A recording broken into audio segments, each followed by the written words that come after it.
Virginia lost to Republican Party has probably waken up the Democrats.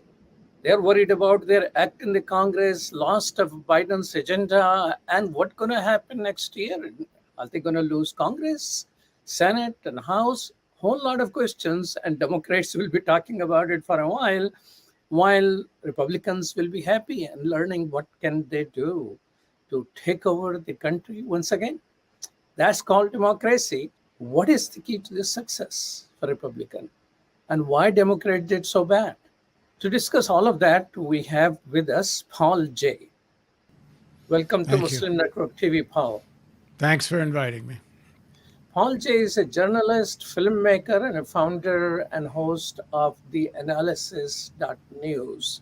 Now, when John has declared it is a 5-alarm fire, do you agree with him? Yeah, but the 5-alarm fire, the fire isn't the Republicans winning Virginia, or who knows, we'll see what happens in New Jersey. We should remember back in the last presidential election, even though Trump lost in many of these states, including Virginia, by what was it, more than 10 points, the Republican Party itself did quite well at state levels, legislature levels, governorships. So the base of the Republican Party, sections of it actually don't like Trump. But they remain within the realm of the ideology and politics of the Republican Party. So I think, first of all, that has to be understood. The second thing is that the Democratic Party is incapable of talking to and developing a strategy that might actually win in states that could go either Republican or Democrat, these kind of swing states. And Virginia, although recently has been more Democrat, it's still really fundamentally a swing state. The reason the Democrats don't know how to win is because I've been, some other people using this line, the Democratic or the corporate Democrats in any way, the establishment Democrats, are caught between a black rock and a hard place. Black rock being the big financial firm, and I use it as a symbol for Wall Street. And the hard place being the promises they make that they're not able to implement, either because of divisions in their own party or because their allegiance is more to the financial sector than in dealing with these problems. But there is one issue that the Democrats could win on, and I think probably could have won on in Virginia and New Jersey, and I think would be a game changer. And I'm not the only one that thinks this. The issue is climate. Before the last presidential election, early in the election, the Washington Post actually had an editorial where they said the wedge issue for the Democrats is should be climate change. And they went on to make the argument that that's the issue that could transcend the normal division between Republicans and Democrats. If you look at some of the Pew research on polling amongst Republicans, 10% of conservative Republicans consider the climate change or global warming or climate crisis as one of the most urgent issues to be dealt with. Now, amongst all the Republicans, 10% may not sound like much, but if you could pick up even half of that 10% in these states that are so close in the voting, it might make the difference between a win and a loss. If you go dig further into the Pew polling results, I think it's 37% of Republicans consider it a high priority, maybe not the highest, as in the 10%. So you got 47% of people that identify as conservative Republicans take the climate crisis very seriously, even if a majority of Republicans don't. But you don't need a majority of the Republicans. 90% of Democrats take the climate crisis seriously and think it's a very top issue. So just add a small percentage of those Republicans that actually agree on that issue. It's a serious wedge issue. But the Democrats don't really fight on that issue, and because they won't really defy the fossil fuel industry. Because the fossil fuel industry isn't just the fossil fuel industry. If you look who owns the fossil fuel industry, it's mostly, guess who? Wall Street. It's the big financial institutions, which are the major backers of the Democratic Party. So the issue that could be a unifying issue, that could actually rally people towards an agenda that in fact is the most urgent issue facing us, the existential issue facing us, the establishment Democratic Party just won't go there. And instead they get this hack to run for governor, McAuliffe, who's, you can't get a more quintessential guy identified as a corporate Democrat. And then they play into the hands of the Republicans on some of the cultural issues. So the economy is not doing well. Biden is not very inspiring, to be polite, to be nice. So it's not a surprise. So Virginia Democratic Senator Tim Kaine told CNN that it is the congressional Democrats who are fighting and not passing the Biden's agenda, which caused them the race in Virginia. Yeah, I don't buy that. I mean, I can't say it's not a factor, because it gives people the sense that not much is happening. Maybe it would affect the turnout, the enthusiasm of people who would have voted Democrat but didn't bother to vote at all. But that's not going to cut into the vote of any people that voted Republican or independents that wound up voting Republican. I don't think very much. And people understand. They're not stupid. They get it's Joe Manchin and a few of these conservative Democrats that are holding things up. So I don't think that's the explanation. The explanation is deeper than that. It's that the Democratic Party is trying to look like it's transformative, that it's progressive, it's going to change the lives of people. But because it's so intertwined with the financial sector and the corporate sector, it can't really do that. It can't be any surprise to the Democrats that Joe Manchin is taking the position he's taking and holding things up. They had lots of time to try to put enormous pressure on him. And one of the pressures they could have put on Manchin is something that a lot of the progressive economists are advocating. It's called a just transition. And essentially what it is you promise fossil fuel workers in states like West Virginia that you will not lose a penny of your wages if you have to either leave your job because as we phase out coal.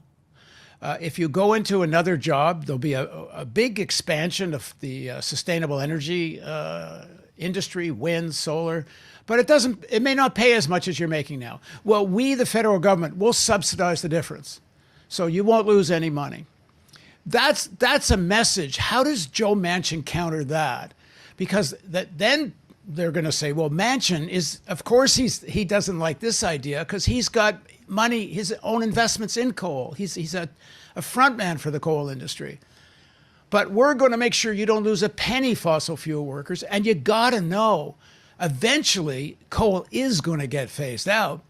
So why don't we prepare for it now in a way that you don't lose any money? An economist named Bob Poland, he priced this out. If every fossil fuel worker in the United States and some of the associated jobs like restaurants that service fossil fuel workers, if every single one of them was subsidized in the way I'm talking about for 3 years, it would only cost around $2 billion. Like it's for a federal budget, that's not even lunch money. So extend that out 6 years, 9 years. Well, one Ford class aircraft carrier is going to cost about $14 billion. They're building like a dozen of these things. And even the neocons, the right wingers, are saying, these are actually useless because both the Russians and the Chinese have missiles now that can knock these things out of the water in a snap.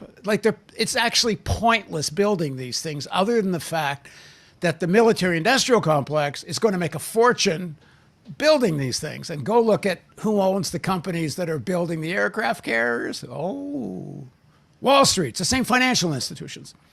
So that's the problem with the Democratic. That's the real underlying problem here. But Paul, this is not what people were debating. People were debating, McLaughlin's, diminishing the role of parents in what their children going to study, connecting it to the race theory. So issues which you're talking about did not become the part of the conversation, which you're saying is the failure of the Democratic Party. But Yes. do you think the Republicans were more clear about their messaging? I don't know if they were more clear, but the messaging of McAuliffe, first of all, he said this stupid thing about schools. Parents shouldn't have anything to say about what their kids learn. I mean, that's just stupid. But these are secondary. If these become to the fore when you don't have a primary message that actually resonates with the majority of the voters. And I'm saying if McAuliffe had run as the climate change guy, although I don't know, why was he the candidate anyway? Because who does McAuliffe actually believe in anything? I mean, I doubt it. He believes in getting elected and power. So he was the wrong candidate in the first place. And in terms of 2022, in terms of 2024, the candidate of the Democrats needs to be about climate. A progressive message, yeah, but maybe not even, it doesn't need a Green New Deal envelope, which might also kind of alienate some of these voters, but it does need to focus on what are effective measures for dealing with this coming apocalypse, this catastrophe. And Republicans, if you look at the polling numbers and even amongst evangelicals, they do care that their kids aren't going to have a planet to grow up in. If that had been McAuliffe's primary message, and then he could have been smarter on the other issues. I'm not saying you can ignore them, but this issue of, explicit sexual messaging in schools compared to the end of human civilization, but you got to make that argument. Obama never made the argument. Even Biden, he talks about it. When you look at his policies, they're so wishy-washy. The argument he makes just falls apart. The governor-elect did not quite wholeheartedly embrace the former President Trump. Do you think this will give some idea and some freedom to some Republicans that they will have a future instead of being just in the pocket of the former president? Yeah, I think Trump's very happy with the outcome of this election. But I think it's very important to understand that it's not really about Trump. I mean, he's an important player in this. But Trump is a vehicle for a lot of forces on the far right, including forces which I would describe as real fascist forces.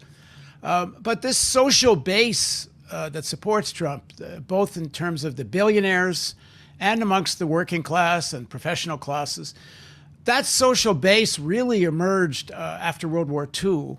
They're to a large extent created by Cold War propaganda, sections of the population that think their interests lie in a powerful America, a dominant America, America, the superpower of the world. There's always some existential enemy out there, whether it's the Soviet Union or now Russia or China. That identity really comes to form with Barry Goldwater, and then it really breaks through with Ronald Reagan. And if you look at the Reagan campaign and then the Trump campaign is a mirror, a replica of the Reagan campaign. So there's nothing new in this about Trump. That right-wing social base, an identity based on, to some extent, or I should say a large extent, white privilege, which goes right back to how, why did poor white farmers and workers fight and willing to die in the Civil War to defend a slave system that they didn't even benefit from? They were too poor to own slaves. They had an identity that said, oh, well, at least I'm not them. I'm white, at least I'm not a slave. That kind of identity. But that said, people that identify that way, that have that kind of mentality, a significant number are opening their minds on the climate issue. Thank you so much for your time. Truly appreciate it. Yeah, anytime.